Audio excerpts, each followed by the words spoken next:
بھی باقی ہے، باقی تھوڑا ہے، وقت بھی تھوڑا ہے، نہیں تھوڑا نہیں ہے، آپ اپنے آرام سے بات کریں، اور آپ کے پکوڑے بھی ٹھنڈے ہو رہے ہیں تو یہ ساری چیزوں کو دیکھنا پڑتا ہے۔ اللہ آپ کو جزائے خیر دے۔ پہلی بات تو یہ ڈاکٹر صاحب ماشاءاللہ یہ ایک مختلف مکاتب فکر کا ایک پینل بیٹھتا ہے، جو مسئلہ جو سوال آپ نے اٹھایا سیدہ فاطمہ الزہرا رضی اللہ تعالی عنہا کی فضیلت کا، شان کا، مقام کا، مرتبے کا، اس میں سمجھتا ہوں کسی بھی مسلمان کو نہ کوئی اختلاف ہے نہیں، اور نہ کسی مسلمان کو کوئی قدغن ہے، اور جو اس قسم کی میں سمجھتا ہوں دل میں نفرت رکھتا ہے ہم اس کو مسلمانوں میں شمار ہی نہیں کرتے۔ واہ واہ واہ واہ، بھائی کیا کہنا ہے، بھائی کیا کہنا ہے، بھائی کیا کہنا ہے۔ اب بات اگر سیدہ فاطمہ الزہرا کا اگر وہ تہوار ہے، وہ دن ہے، اگر وہیں تک بات رہے تو خوبصورت بات ہے، سبحان اللہ۔ جی جی، لیکن اب وہ ممبروں پہ چڑھ کے حضرت علی کو بھی لوگ لانتے کر رہے ہیں، کون لانتے کر رہے ہیں؟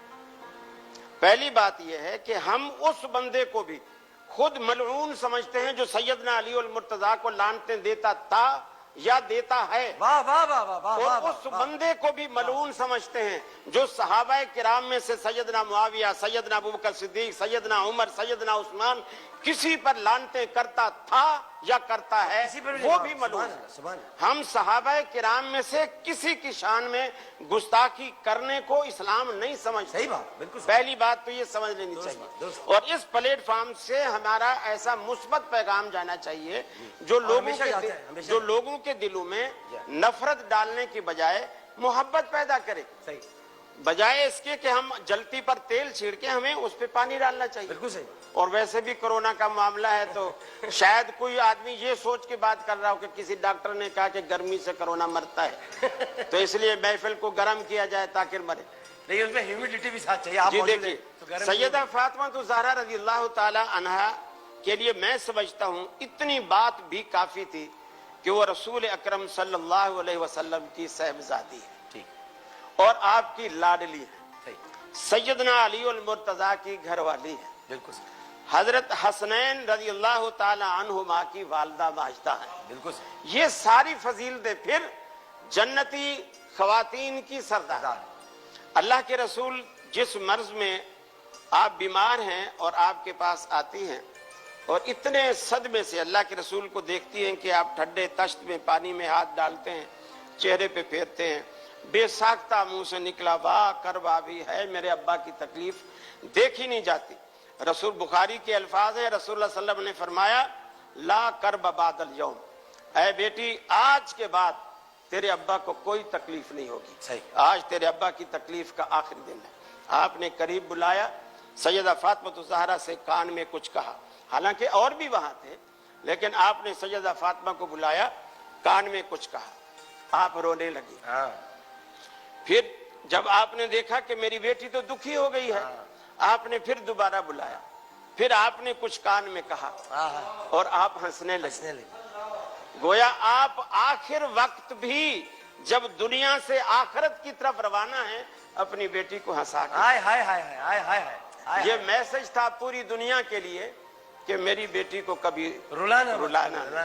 ایک بات۔ دوسری بات، حالانکہ اس بات کا اس سے کوئی تعلق نہیں ہے، اور وہ حضرت فاطمہ الزہرا کی شان ہے، فضیلت ہے، اور اس میں حضرت علی کی بھی فضیلت ہے کہ جس میں اللہ کے رسول نے فرمایا کہ بلکہ حضرت فاطمہ الزہرا خود شکایت کرنے گئی، اللہ کے رسول آپ نے اپنے بھائی کے بارے میں سنا وہ دوسری شادی کر رہے ہیں، آپ اٹھے اور آپ جیسے اٹھے حدیث میں آتا ہے آپ نے جو چادر ڈالی کندھے پہ، وہ آپ کو اتنا صدمہ تھا کہ اس کو سنبھال بھی نہیں پائے، زمین پر پیچھے گھسکتی بھی جا رہی ہے، اور آپ وہاں پہنچے، آپ نے فرمایا علی میں نے ایسا ایسا سنا ہے، یاد رکھ لیں، ابھی اس سے کچھ سن ہی نہیں رہے، یاد رکھ عدو اللہ کی بیٹی اور رسول اللہ کی بیٹی ایک شخص کے نکاح میں جمع نہیں ہو سکتے۔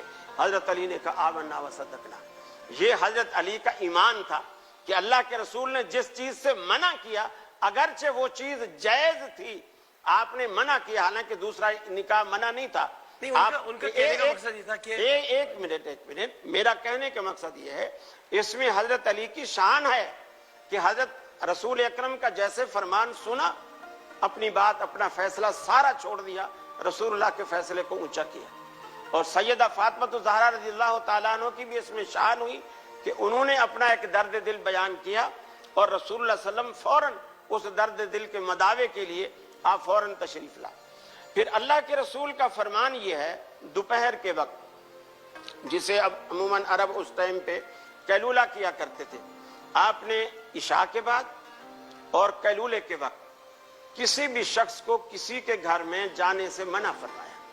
یہ ایک آداب ہیں یعنی ملاقات کی۔ رسول اللہ صلی اللہ علیہ وسلم خود اکثر قیلولے کے وقت میں اپنی بیٹی فاطمہ الزہرا رضی اللہ تعالیٰ عنہ کے گھر میں تشریف لاتے تھے۔ یعنی اس اصول سے ہٹ کر آپ یہ بھی تھا کہ میری بیٹی سے مجھے محبت ہے، اور یہ بھی کہ آپ اپنی بیٹی کے گھر میں اکثر آنا محبت کا ثبوت بھی ہے، داماد سے محبت کا ثبوت بھی ہے، اور دونوں کو آپ خوش بھی دیکھنا چاہتے ہیں۔ اور آپ ایک موقع پر آپ آئے اور آپ نے دیکھا آج علی قیلولے کے وقت گھر میں نہیں، آپ نے فاطمہ سے پوچھا۔ اب دیکھیے وہ کتنے سلیقے والی تھی کہ گھر میں بہت ساری باتیں ہو جاتی ہیں۔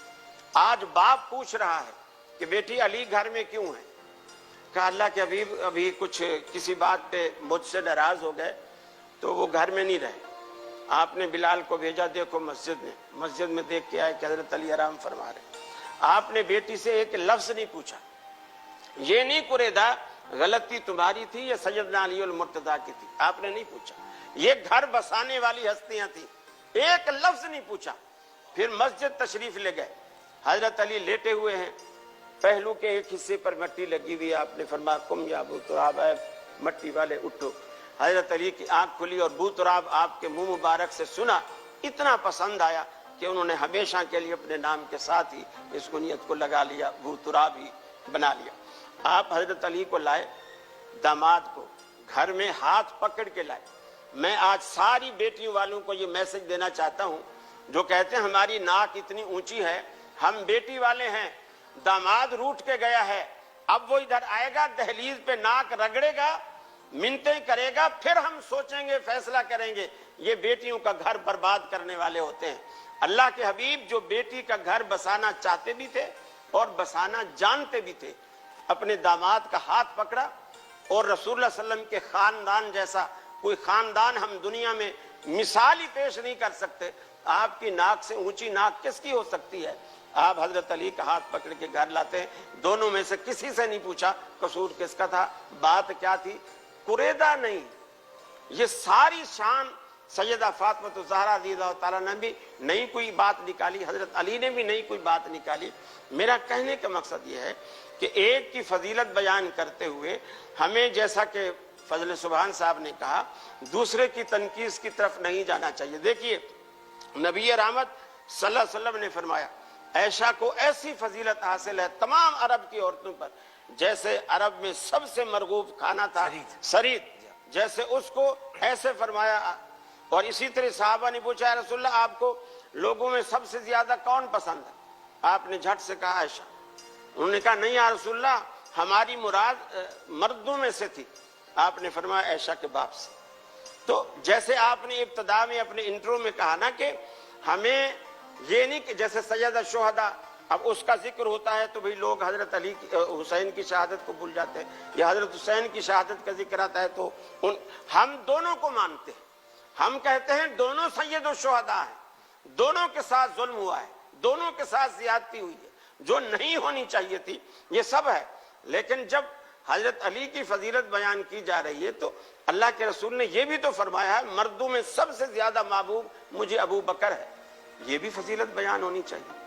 تو مقصد کہنے کا یہ ہے تاکہ بیلنس ایسا برابر رکھنا چاہیے جیسے سبحان صاحب نے فرمایا ہے، تاکہ سب کا میسج اچھے طریقے سے کنکلوژن یہ کر دوں۔ بہت اچھی بات ہے، بہت خوبصورت۔ میں دیکھیں آج بھی اس پلیٹ فارم سے یہی میسج گیا ہے محبت کا، پیار کا۔ آپ کو اللہ تعالیٰ سلامت رکھے، آپ کی زبان مبارک سے بھی یہی بات گئی ہے، مفتی صاحب بھی یہ چاہتے ہیں۔ اصل میں ان کا بنیاد تھی، انہوں نے اپنا نظریہ ایک بیان کر دیا، وہ ان کی بات بس ختم، وہ ان کی ایک نظریہ تھا، انہوں نے بیان کر دیا، آپ نے بیان کر دیا، آپ کی بات ہوئی۔ اور سب سے اچھی بات آپ ہی کی یہ ہے کہ سب سے محبت کی جائے، سب سے پیار کیا جائے، اور سب سے محبت اور پیار کو عام کیا جائے، اور اس پلیٹ فارم سے بھی یہی میسج آنا چاہیے۔ بہت شکریہ۔ مجھے تو آپ اکثر کہتے رہتے ہیں کہ اکثر آپ میسمی صاحب کی حمایت کرتے ہیں۔ ہاں میں تو ابھی بھی آپ ان کی حمایت کر رہے ہیں، دونوں آپ ابھی بھی آپ ایک دوسرے کے حامی ہیں، بہت زبردست قسم کے. ہاں بلکہ قریشی صاحب سے کبھی کبھی ہو جاتی ہے لیکن میسوی صاحب سے تو نہیں ہے. بس وہ میسوی صاحب نے اپنا عقیدہ بیان کر دیا, اچھا ہو گیا, تاکہ ایک بات کلیئر ہوگی. ایک وقفہ لیتے ہیں ناظرین محترم, اس کے بعد کراچی اور اس کے مضافات میں اذان مغرب کا وقت ہو جائے گا. بہت خوبصورت آج کی محفل رہی. حضرت فاطمہ الزہرا کی فضیلت بیان ہوئی, حضرت علی کا ذکر ہوا, رسول پاک کا آپ نے کیا خوبصورت بیان فرمایا, اور آپ نے کیا اچھے انداز میں گھر بسانے کی باتیں کی ہیں. ماشاء اللہ ماشاء اللہ. ایک وقفہ لیتے ہیں, وقفے کے بعد حاضر ہوں گے. السلام علیکم.